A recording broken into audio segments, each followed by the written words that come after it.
j'espère que vous allez bien, c'est Emeline, vous êtes bien sur le podcast Amaryllis et aujourd'hui, un podcast qui va peut-être vous faire du bien, en tout cas moi, ça ne va pas me faire du bien, parce qu'on parle des échecs aujourd'hui. Et parce qu'il n'y a pas longtemps, j'ai une amie qui m'a dit ce truc et je me suis dit mais je ne comprends pas. Elle m'a dit mais toi, j'ai l'impression que ça n'échoue jamais, je ne comprends pas. Alors, je veux bien entendre que je me la pète pas sur mes échecs, mais en même temps, qui se la pète sur ses échecs, d'accord. Mais ce n'est pas parce que vous ne les voyez pas qu'il n'y en a pas. Donc je me suis dit, on va tout mettre dans un podcast pour qu'après vous disiez, franchement, écoute, aujourd'hui on m'a pris la tête parce que j'avais oublié une étiquette, c'était pas si mauvais. Donc aujourd'hui on va parler un peu de ça. Alors, moi je suis de la team que les échecs, en vrai, je vais pas vous mentir, je vais pas faire la nana, oui, les échecs, c'est pas quelque chose de négatif. Après, quand tu te les prends dans la tronche, ça me fait mal, d'accord, je pleure, je crie, je remets toute ma vie en question, mais il y a toujours un moment donné, je rebondis. Je rebondis avec cet accent-là. Non, franchement, premier degré, je suis vraiment dans la team où les échecs, ça te fait vraiment prendre conscience des trucs pour ton avenir, et en vrai, c'est pas quelque chose de négatif. Mais ça n'enlève pas le fait que ça fait mal. Hein. Ça fait très mal quand ça arrive. Moi, je peux vous dire que j'en ai fait des crises d'angoisse et des pleurs et tout à cause de ces bêtises. Mais en vrai, c'est des trucs qui sont pas gravés dans le marbre. C'est gravé dans le sens où c'est ton expérience. Mais là, tout ce dont je vais vous parler là aujourd'hui comme échec, c'est des choses qui me servent aujourd'hui parce que normalement, alors sauf si t'as vraiment 2 QI, c'est pas des trucs que tu reproduis, ou en tout cas quand c'est sous ton contrôle, parce qu'il y a des choses qu'on ne contrôle pas, il y a des fois des choses où on est humain, je veux dire, ça arrive de se tromper dans une commande, d'oublier des choses, ça arrive qu'il y a un truc qui arrive cassé chez les gens si vous avez des choses assez fragiles. Ça arrive d'oublier de répondre à un mail, ça arrive de répondre un peu tard à un message, ça arrive, d'accord ? On est humain avant tout. Je veux dire, j'en fais encore des boulettes où j'oublie des choses dans des commandes, que ce soit des commandes particulières ou des commandes pro. T'as beau faire attention, etc., tu restes tout seul dans ton bateau. Peut-être vous êtes plusieurs, mais la majorité du temps, vous êtes tout seul. Ça arrive, surtout si vous êtes dans un moment où vous êtes dans le jus. Moi, tu peux être sûr que là où j'ai fait le maximum de bêtises, c'était la période octobre, novembre, décembre. Parce que franchement, t'as pas le temps de réfléchir. Et en fait, là où tu devrais avoir ton cerveau qui réfléchit, il peut même pas. Parce que la cocotte minute, elle est au bout. Donc là, je vais parler des échecs, mais des échecs, en vrai, vous pouvez en faire tous les jours. Mais le truc principal, c'est que c'est pas grave. À partir du moment où vous le réglez bien, de façon bienveillante. Moi, j'ai jamais eu une personne qui m'a insultée ou quoi, parce que il y avait un truc qui avait été paumé ou quoi. Enfin, j'ai toujours eu des gens hyper bienveillants, mais parce que derrière, si vous le gérez bien, si vous prenez pas de temps à gérer le truc, si vous dites que vous renvoyez vite, si vous faites le remboursement rapidement, etc., c'est des choses que les gens comprennent. Et puis s'ils achètent un petit créateur, ils le savent aussi que vous n'êtes pas infaillible. Voilà. Après, il y a des petits ajustements à faire. Là, moi, j'ai eu toute une période où mes colis arrivaient pétés pour je ne sais quelle raison, parce que j'ai toujours utilisé les mêmes colis, et puis d'un coup, ça marche plus. Tu reçois plusieurs messages qui disent que tes colis arrivent pétés, et du coup, t'as envie de mourir. Heureusement, les trucs n'arrivaient pas à casser à l'intérieur. Je sais même pas comment c'est possible, vu la gueule du carton. Mais ça arrive, et puis, du coup, tu prends des trucs double cannelure, etc. Enfin, tu fais sur le tas, quoi.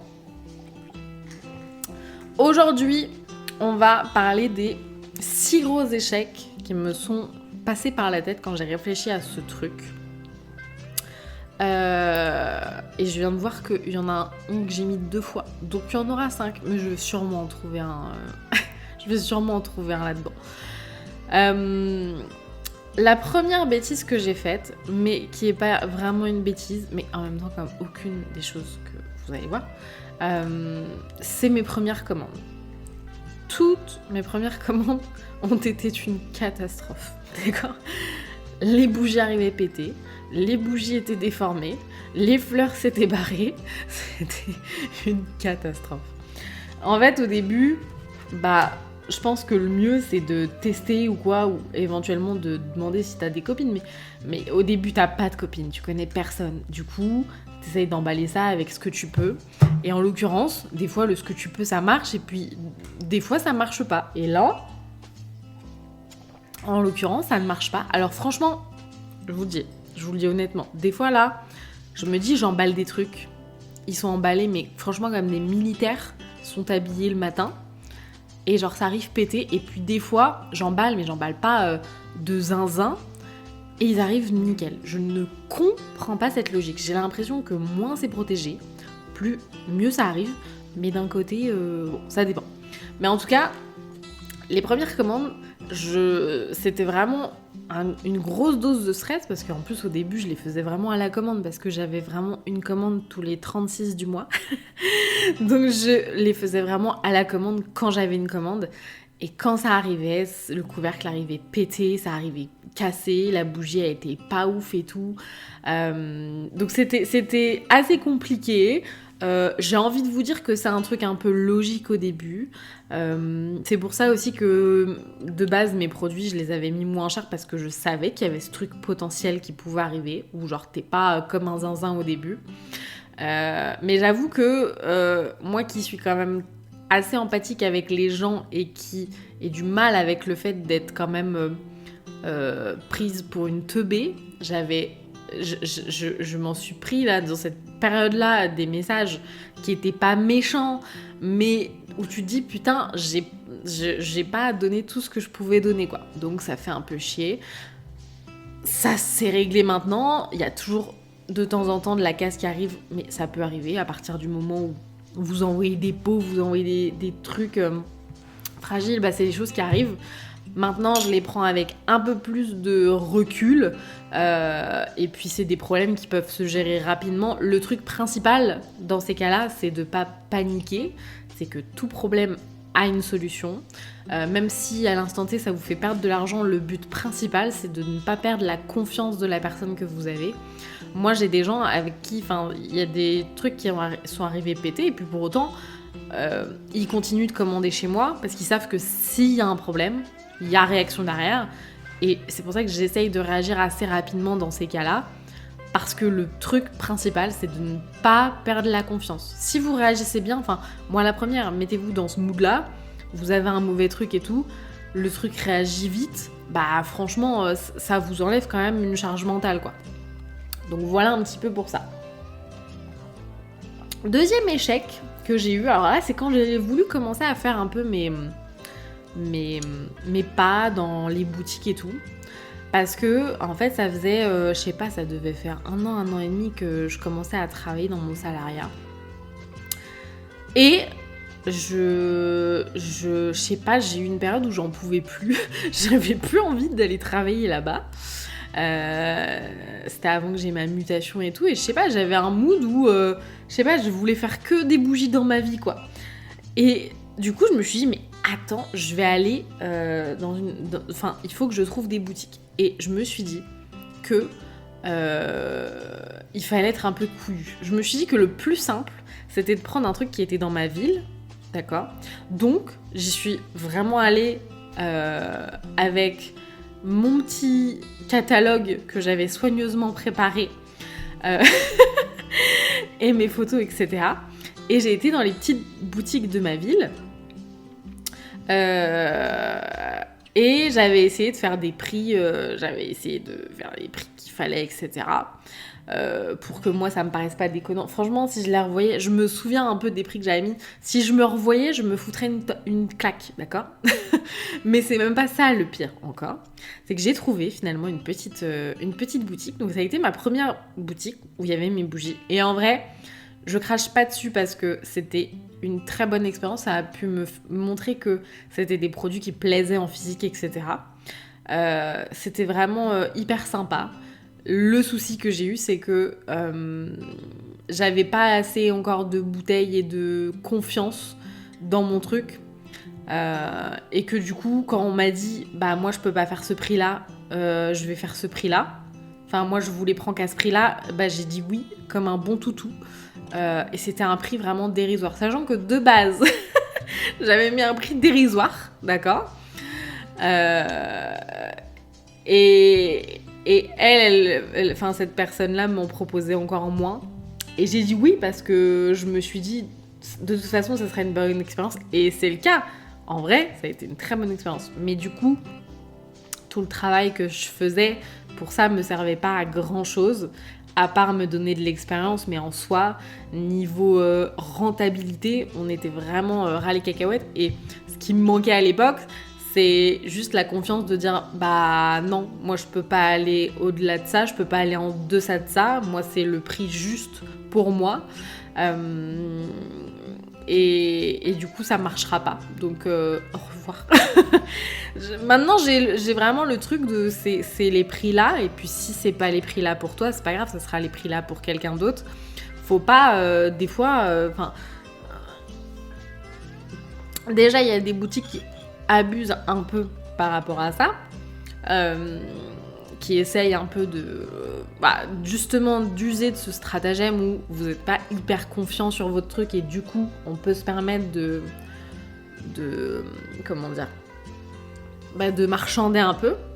Ne vous faites pas avoir avec ça. Si vous avez calculé vos prix pro, etc. Après, je sais qu'il y en a plein parmi vous qui savent pas trop calculer les prix professionnels, etc. On verra ça dans un autre podcast. Mais en tout cas, votre prix, il n'est pas négociable. À la rigueur, vous pouvez faire un prix négociable en fonction d'un nombre de quantités vendues, mais là, en l'occurrence, c'était à partir de... Non, genre, c'était ridicule, quoi. Il n'y avait aucune prise en compte de moi, mes produits, c'était uniquement pour sa propre marge, et je m'en suis aperçue après. Et du coup, ça s'est terminé, parce qu'en plus, j'avais eu une mutation, donc je devais partir, donc j'étais plus à côté. Mais du coup, ça m'a permis de voir après pour l'avenir que, non, les prix, je pouvais les faire autrement, etc.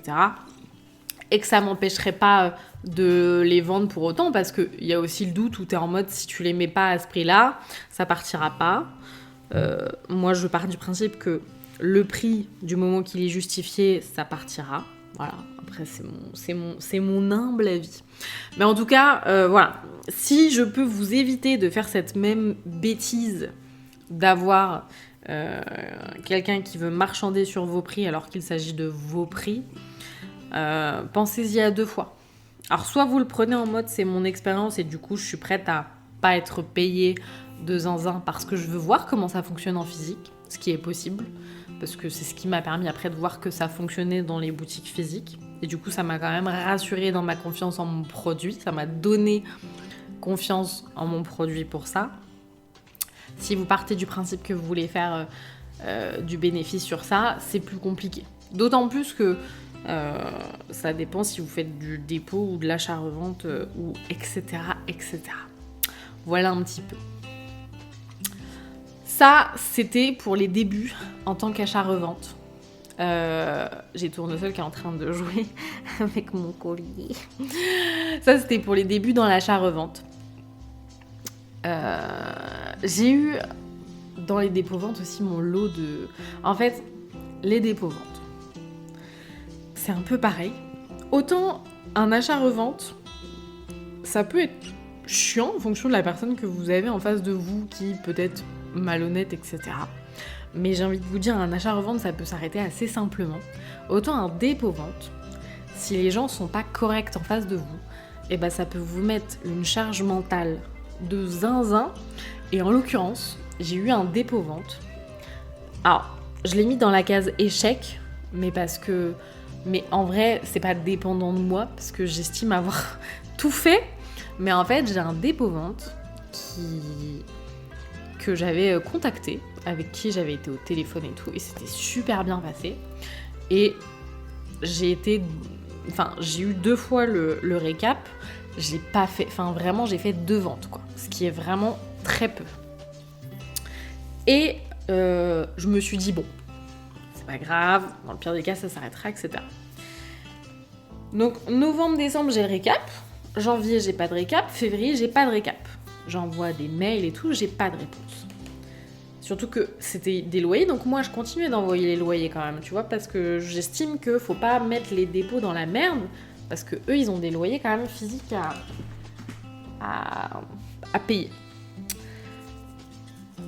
Et pas de réponse. Et là on reçoit un mail groupé comme quoi ils veulent changer l'association, etc. Et que du coup ils vont garder la boutique, mais qu'en gros ils vont faire des travaux à l'intérieur, etc. Patati patata. Et que du coup, la boutique réouvrira en avril. Donc là, on est en février. Non, en avril ou en mai, ça devait réouvrir. Et que du coup, voilà, le temps de refaire ça, etc., ils nous retiendraient au courant. Moi, du coup, ils envoient quand même un mail avec la même adresse à laquelle j'ai envoyé. Donc, je demande quand même mon récap parce que là, officiellement, il y a quand même eu janvier, février où vous avez travaillé, où vous m'avez pas donné de récap et où je vous ai envoyé le loyer. Donc, j'ai fait ma part du contrat, vous n'avez pas fait la vôtre. Donc, j'ai renvoyé un mail, toujours aucune réponse. À partir de là, j'arrête d'envoyer les loyers. Je me dis que peut-être ça va bouger. Et pas de réponse. J'envoie assez fréquemment quand même un mail. J'ai l'impression que ça n'envoie à personne. Et en fait, au fur et à mesure des mois... Alors, non, dans le mail, ils avaient dit oui si vous voulez récupérer votre stock, patati patata. Moi, sur le coup, j'avais dit non. Parce que ça allait me faire gaspiller une étiquette pour remettre derrière, donc ça valait pas le coup. Du coup, j'avais dit non. Et du coup, un mois plus tard, en voyant que j'avais pas de réponse, j'avais quand même demandé à avoir le retour. Surtout que c'était la période des marchés, etc. J'ai toujours pas de réponse. Et en fait, ce truc n'existe plus. Cette boutique, elle a disparu. Il n'y a rien du tout. Le nouveau nom de boutique n'existe pas. Donc en fait, il y a mon stock. Alors, il y a quelqu'un qui doit se taper ses meilleures bougies, d'accord, tu m'entends. Mais en fait... il n'y a plus rien à cette... Parce que, alors, c'est pas à côté de chez moi, en plus, c'est ça le problème. Sinon, j'aurais été toquée. C'est pas du tout à côté de chez moi. J'avais envoyé. Et en fait, autant quand c'est un dépôt-vente qui existe encore, tu peux envoyer des recommandés, des choses comme ça, mais là, ça n'existe plus. Il n'y a plus d'adresse. Il n'y a personne là-bas. En fait, le truc, c'est juste arrêté. Et ils n'ont pas refait derrière. Mais sauf que moi, ils m'ont jamais renvoyé mon stock. Ils m'ont jamais envoyé les loyers que j'ai payés. Ils m'ont jamais envoyé les récaps de janvier-février. Donc en fait, surtout que vraiment, ils avaient fait 2 ventes et j'avais envoyé un vrai stock, quoi. Je sais pas pour combien il y en avait, mais il y en avait quand même, quoi. Et du coup, je n'ai encore à l'heure actuelle aucune nouvelle de ça et je pense que je n'en aurai jamais. Il y a quelqu'un qui doit se taper ses meilleures bougies avec mon propre stock de dépôt. Et franchement, j'en suis encore sur le cul parce que des fois, t'as des gens où tu les as pas au téléphone, etc. Là, j'ai eu les gens au téléphone et tout, ils avaient l'air hyper sympas. Ils étaient assez réglo par mail et tout, même dans les contrats, le contrat était réglo. Et en fait, du jour au lendemain, il n'y a plus de nouvelles, à part pour dire que ça réouvre en avril et que ça ne réouvrira jamais en avril du coup, parce que ça fait 1 an et demi, parce que ça date de début 2023. Et j'ai jamais eu ça. Et ça m'a fait un petit truc où je me suis dit, putain, heureusement que c'était pas mon... Imagine, c'est ton premier dépôt qui te fait ça. Mais tu n'as plus jamais envie de faire de dépôt-vente, qu'on soit clair. Et moi, ça va, parce que j'ai les capacités de faire un autre stock, mais tu fais ça avec n'importe quelle autre personne, où elle a mis vraiment tout son investissement pour faire ce stock dans cette boutique-là, parce que c'est un truc qu'elle fait à côté, etc. Et ça lui arrive ça, elle perd du stock, elle a perdu un temps monstrueux, j'ose même pas imaginer, quoi. Donc je suppose que je suis même pas la seule à m'être fait niquer dans ce cas-là, mais faites attention avec les dépôts-ventes. Quand ça commence à pas répondre et tout, ça pue. J'ai eu le cas il y a pas longtemps. Finalement, j'ai appris que c'était un dépôt qui s'arrêtait. Mais si vous voulez faire vous-même des créateurs en dépôt, partez du principe qu'il y a quand même des gens derrière. Il y a des gens qui investissent du temps, de l'argent, qui essayent de faire au mieux pour vous donner du stock, etc. Soyez de votre côté fair play. Un mail, ça prend pas beaucoup de temps à envoyer. Vous pouvez pas laisser les gens 3 mois dans le flou. Même un mois, c'est trop, tu vois. Si tu as des trucs en retard, si tu dois fermer ta boutique, la moindre des choses quand tu as des gens qui sont dépendants de toi et surtout des créations qui sont dépendantes de toi, c'est d'en avertir les gens. Et là, en l'occurrence, voilà. Donc les dépôts-ventes, autant j'en ai qui n'ont pas marché et ça s'est très bien passé pour arrêter, etc. Lui, pour le coup, j'ai jamais eu de nouvelles. Et autant, des fois, c'est un peu plus compliqué parce que moi, en fait, tant que le stock ne revient pas, pour moi, le dépôt est encore là psychologiquement et j'arrive pas à décrocher de ça. Et des fois, évidemment, je comprends que chacun a des obligations à faire, etc. Je suis assez tolérante vis-à-vis de ça. C'est juste que il faut se mettre aussi à la place des gens qui attendent. Du stock dormant, ça sert à rien du tout. Donc voilà, c'était vraiment cette expérience qui m'a saoulée. Je pense que ça peut se ressentir. Donc écoute, si toi qui écoutes ce podcast, tu as mon stock, bien je t'invite à bien en profiter. Et puis j'espère que tu auras un karma nul pour m'avoir piqué mon stock. Voilà, bref. Autre petit échec. J'ai eu un passage où j'étais sur le réseau TokTok. Ça s'est arrêté au bout d'un moment, alors parce que j'avais un problème d'identifiant et en vrai, j'aurais pu le régler, mais j'avais l'impression que c'était un peu le coup du destin en mode c'est peut-être pour quelque chose que il y a un bug quoi. Faut savoir que les réseaux sociaux c'est vraiment top parce que ça permet quand même à quelqu'un qui n'est pas connu du tout, ou en tout cas une marque qui n'est pas connue du tout, d'un coup de générer des ventes.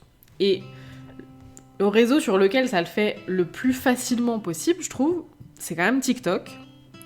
C'est quand même assez impressionnant la façon dont TikTok peut te générer des ventes. Et moi, ça a été le cas, c'est-à-dire que de base, je vendais pas tellement, je vendais un peu sur ma boutique Etsy, et qu'il suffit que tu aies un truc qui fasse plein de vues, plein de commentaires et tout, que là, ça commence à devenir la merde. Parce que d'un coup, c'est comme si tu faisais une publicité à la télé, que de base, t'as personne qui t'achète, et d'un coup, tu te retrouves à avoir 70 commandes en 2 jours. Sur le principe, tout le monde se dit c'est trop bien. D'accord ? Mon échec sur ce créneau-là, qui m'a permis quand même d'en apprendre beaucoup sur ce que je veux et ce que je ne veux pas. En l'occurrence, je préfère quelque chose qui grimpe un escalier plutôt qu'un escalator. D'accord ? Parce que je trouve que si tu tombes de l'escalator, tu te fais encore plus mal que si tu recules d'une marche sur un escalier. Mais c'était une période qui était vraiment très complexe à gérer parce que faut bien se rendre compte que quand tu fais pas beaucoup de commandes, genre je sais pas, j'en faisais genre 3 par mois, et d'un coup, en 2 jours, j'en avais eu 70. Et tous mes stocks étaient partis. J'en ai eu 70 parce que j'avais même pas assez de stock pour qu'il y en ait plus, mais il y en avait plein qui voulaient commander autrement. Et là, j'ai eu une spirale qui était infernale parce que tout ce que je produisais, ça partait en une journée. Du coup, ma routine, c'était genre, admettons, on prend une semaine, le lundi, je coule, le mardi, je décore, j'étiquette, le mercredi, je mets en ligne, ça part, je commence les commandes, jeudi, je fais encore des commandes, et vendredi, rebelote, je recommence à couler, patati patata. Mais en fait, dès que je faisais du stock, ça partait. Et à côté de ça, j'avais des commentaires qui étaient tout le temps en mode « Ouais, moi j'arrive pas à commander et tout, c'est inacceptable, patati patata ». Alors, je sais qu'il y a des gens qui m'ont connue sur cette plateforme et qui me suivent encore, et ça, je vous en remercie beaucoup. Autant il y a des gens qui sont pas du tout tolérants et qui suivent un peu le côté mouton, parce qu'au final, sur toutes les personnes qui ont commandé pendant qu'il y avait cette vague-là, c'est ce qui a duré, je pense, 1 mois, et bah j'en ai pas eu beaucoup qui sont restés. Hein. Ou alors il y a des gens qui m'ont zappé, mais en tout cas j'en ai pas eu beaucoup qui sont restés. Donc comme quoi, des fois c'est fugace. Mais là où j'estime que c'était un échec, c'est que niveau organisation, tu vois, c'était trop compliqué. Après, je me blâme pas complètement parce que c'est normal que quand tu fais 3 commandes par mois, c'est compliqué d'en gérer 70 en 2 jours. Parce que logistiquement, t'es pas prête et psychologiquement, t'es pas prête non plus. Moi, je faisais mes étiquettes à la main. Et après, je devais en faire 70 à la main tous les 3 jours. J'avais envie de mourir. Et la frustration aussi des gens, tu vois, j'avais des gens qui de base étaient fidèles aussi, qui arrivaient même plus à avoir leurs produits eux-mêmes parce qu'il y avait cette hype autour de ça. Et du coup, psychologiquement, bah, tu t'en veux. Tu te dis, putain, je vais pas assez rapidement pour les gens, etc. Du coup, j'ai même mes clients fidèles, je vais les perdre parce qu'ils peuvent même pas commander, etc. Donc c'était une période assez étrange que je regrette pas d'avoir vécue, qui était quand même sympathique, mais psychologiquement, c'était très compliqué. En fait, j'étais un robot et j'aimais pas du tout ce côté-là où en fait, toutes mes journées, c'était les mêmes.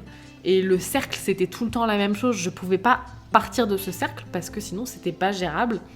Et si je prenais un jour de retard sur mes réassorts, j'avais trop de messages qui me disaient que c'était inadmissible. Et ça, j'avoue que je l'ai pas très très bien vécu. Psychologiquement, c'était compliqué. Donc en fait, quand il y a eu le bug et où mon compte TikTok marchait plus, mes identifiants, je les retrouve. Enfin, en gros, j'étais déconnectée et mon truc marchait plus, etc. J'ai juste supprimé mon compte TikTok.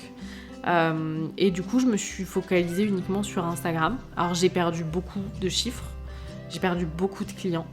Mais j'ai gagné en morale et en mental. Et franchement, quand j'avais fait ça, je me souviens qu'à l'époque, j'avais fait genre 6 000 € de chiffre d'affaires dans le mois et c'était un truc de zinzin, quoi. Enfin, pour moi, 6 000 €, c'était zinzin à l'époque. Mais je me souviens de l'état psychologique dans lequel j'étais. Et là, tu vois, si je fais 6 000 €, je suis pas à terre. C'est ce qui prouve qu'à l'heure actuelle, l'organisation et ma logistique, elle a complètement changé. Elle a changé grâce à cette expérience, en vrai. Parce que je me suis aperçue de ce qu'il fallait et de ce qu'il ne fallait pas faire. En l'occurrence, pas faire de la merde. Et bien s'organiser et avoir des créneaux, etc. Et en tout cas, avoir un bon rythme. Pas avoir un rythme qui est échelonné. En fait, le pire, c'est quand tu as toutes tes commandes d'un coup, parce que comme elles arrivent toutes d'un coup, tu dois aussi toutes les envoyer d'un coup, et du coup ça, psychologiquement, j'avais du mal à le gérer. Donc maintenant, je préfère faire des petites lancées au goutte à goutte, etc. J'apprécie beaucoup plus avoir des commandes un peu tous les jours, et d'avoir des jours où il n'y en a pas, et c'est ok.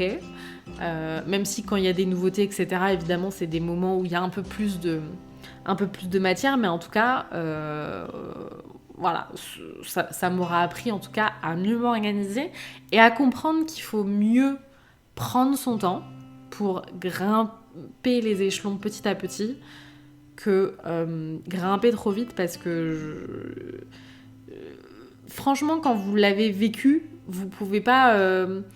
moi maintenant, quand les créateurs ils me disent ça fait mais moi je vends pas et tout patati patata, j'adorerais vendre de zinzin et tout d'un coup, bah franchement, quand vous le vivez, non. Franchement, il y en a qui peuvent le gérer, il y en a qui l'ont géré très bien d'ailleurs et qui ont maintenant des grosses entreprises, etc.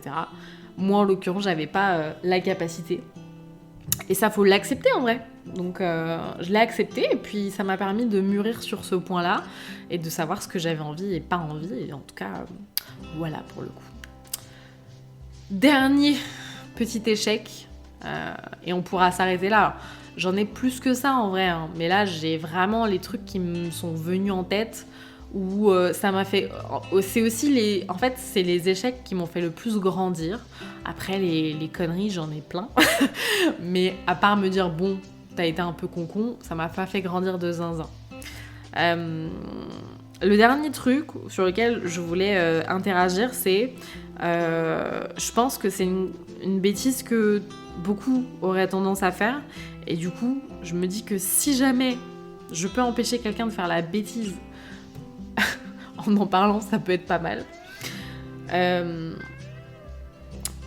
En fait, la bêtise que j'ai faite une fois, c'est de dire oui à un projet sur lequel en vrai j'étais pas du tout à l'aise. Dans le sens où, quand on te demande de faire les choses que tu es capable de faire, il n'y a pas de souci. Moi, on me demande des fois de faire des bougies pour des mariages, des choses comme ça, avec des fleurs. C'est ma zone de confort, donc je suis capable de le faire.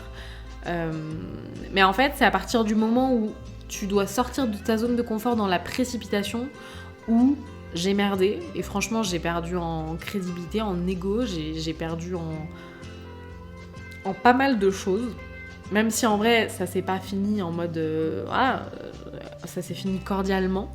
Mais c'est un truc où j'ai été déçue de moi parce que j'aurais juste dû dire non, ou en tout cas prendre le temps de faire les choses bien, parce que si les gens viennent vers toi pour des projets, etc., libre à toi de dire non. Si c'est des choses qui sortent trop de ta zone de confort, ou des choses sur lesquelles tu n'es pas doué, libre à toi de dire non, même si ça peut éventuellement te rapporter de l'argent, ou de la visibilité, ou quelque chose sur le long terme, libre à toi de dire non. Là, en l'occurrence, c'était quelque chose qui pouvait assurer quelque chose sur le long terme, où il y avait une bonne visibilité, etc. Mais c'était quelque chose qui me sortait trop de ma zone de confort, parce que c'était faire des bougies dans un style que je ne connais pas du tout, avec des parfums que je ne connaissais pas du tout, avec des colorants que je ne connaissais pas du tout. Et du coup, j'ai fait ça dans la précipitation. Même moi, en vrai, quand je l'ai fait, j'étais pas hyper fière de moi. Mais comme je m'étais mis une deadline ridicule dans la tête, en vrai, parce que elle m'obligeait à rien. Mais j'avais pris une sorte de contrat, moi, sur ma tête, en mode il faut que ce soit envoyé tel moment. Et du coup, c'était vraiment bien en deçà de ce que j'avais en tête. Et c'était pas du tout bien, parce que c'était trop loin par rapport à ma propre zone de confort. Et en fait, tu t'aperçois que c'est pas parce que t'arrives à faire... c'est pas parce que t'arrives à coudre des sacs que t'arrives à coudre des vêtements, tu vois. Tu vois ce que je veux dire ? C'est pas... l'un ne va pas forcément avec l'autre. C'est pas parce que t'arrives à faire un bœuf bourguignon que t'arriveras à faire un fondant au chocolat. C'est ça. C'est un peu ça ce qui s'est passé. C'est-à-dire que autant sur ma zone à moi, je suis très safe et je suis très sereine et je suis capable de me renouveler, etc. Autant là, j'avais accepté en me disant que ça pourrait être une bonne expérience. Au final, je l'ai loupé. J'ai fait perdre du temps à tout le monde. J'ai perdu du temps, de l'argent, de la confiance vis-à-vis de la personne qui m'avait fait confiance sur ce projet, qui est adorable d'ailleurs, qui m'a vraiment fait confiance, et ça m'embête tu vois, que t'aies des gens qui te disent ok, qui te partagent leur projet et tout. Et du coup, en vrai, grâce à ça, après, il y a quelques mois plus tard, on m'a demandé de faire des bougies, alors qui étaient dans un autre style, mais les bougies un peu gourmandes, là, vous savez, avec la chantilly. Et moi, c'est pas du tout mon dada. Déjà, c'est pas quelque chose que j'aime bien visuellement, personnellement. Je suis pas fan. Je trouve pas ça hyper beau. Mais c'est mon avis. Et mon avis n'est que mon avis. Et du coup, j'avais refusé instantanément. Maintenant, dès que ça sort de ma zone de bougies en fleurs séchées, je dis automatiquement non. Tu peux me proposer n'importe quel montant ou quoi. À part si tu me dis, tu fais ça, non, je me sentirais même pas à l'aise, parce qu'en fait, le fond des choses, c'est que si tu fais quelque chose sur lequel déjà toi t'es pas à l'aise et où t'as pas forcément envie d'être curieux, c'est-à-dire que moi de base, toute seule, j'aurais pas fait déjà de bougies colorées ou de bougies en chantilly ou de bougies qui sortent de mon style, parce que c'est pas forcément des choses sur lesquelles j'ai une appétence. Donc pourquoi pourquoi j'essaierais d'en faire à côté, alors que, tu vois, c'est un peu se mentir à soi-même. C'est faire quelque chose sur lequel t'es pas en mode waouh. Alors que quand je fais mes bougies en fleurs séchées, je suis la plus heureuse du monde. Quand je dois aller décorer, là en plus, j'ai des éditions en ce moment où c'est du personnalisé, donc les gens créent leur compo, je suis la plus heureuse du monde. J'adore, je les trouve vraiment magnifiques. Et donc forcément, quand tu sors de ta zone comme ça, c'est forcément plus compliqué, mais c'est valable pour tout. Hein. Si vous faites des illustrations et que vous devez faire un autre style, je pense que c'est la même chose. Si vous faites des tatouages et que vous faites du réalisme et qu'on vous demande de faire les styles un peu watercolor, aquarelle, je pense que c'est pareil. Vous n'allez pas savoir faire. Et en fait, c'est juste se rendre à l'évidence que c'est pas grave de pas savoir faire. On a notre zone de confort. Des fois, c'est bien de sortir de sa zone de confort. Des fois, c'est pas forcément bien. Mais en tout cas, si vous avez envie de sortir de votre zone de confort pour apprendre autre chose, il faut le faire. Si vous voulez le faire pour éventuellement pas décevoir des gens parce que vous avez peur de leur dire non, bah je vous dirais qu'il faut mieux leur dire non que de les décevoir en leur envoyant des choses qui sont vraiment pas convenables. Enfin, il faut mieux embêter quelqu'un en disant non que de dire oui et au final de perdre en crédibilité, etc. Parce que le fait de dire non, ça veut tout simplement dire que vous savez vos capacités, etc. Et puis au final, la personne qui m'avait demandé de faire des bougies en chantilly, elle avait eu des bougies en chantilly après, et puis finalement ça s'était mal passé avec la personne, donc finalement. Et du coup maintenant il reste que moi. Donc vous voyez, enfin, en tout cas à l'instant T, donc vous voyez comme quoi, des fois, c'est pas parce que vous savez faire que vous faites mieux. Donc faites ce pourquoi vous êtes fort, sortez de votre zone si vous avez envie de découvrir d'autres choses, d'autres manières, etc. Mais si l'envie elle vient de vous, et pas si c'est un projet qui vous inspire pas à 100% pour vous impliquer à l'intérieur. Voilà un petit peu. Donc finalement on sera resté sur 5, mais en fait il y avait à parler finalement, parce que j'en avais des choses à dire. Mais en tout cas voilà les 5 échecs qui m'ont le plus...